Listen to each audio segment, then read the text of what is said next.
السلام عليكم. أهلا ومرحبا.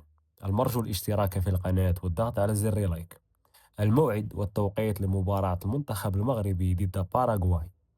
تتجه الأنظار عشاق كرة القدم المغربية إلى المواجهة القوية التي تجمع بين المنتخب المغربي ونظيره باراغواي في مباراة ودية بطابع تنافسي مشتعل، حيث يدخل أسود الأطلس اللقاء بعزيمة كبيرة لمواصلة التألق وتأكيد مكانتهم بين كبار المنتخبات.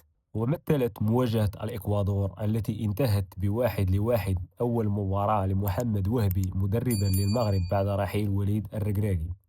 موعد مباراة المغرب ضد باراغواي الودية استعدادا لكأس العالم هو يوم الثلاثاء 31 مارس على أرضية ملعب بولير ديليس، ومن المنتظر أن تنطلق صافرة بداية المباراة في تمام الساعة 8 مساء بتوقيت المغرب، وتنقل أحداث المباراة عبر القناة الرياضية الأرضية والأولى الرياضية.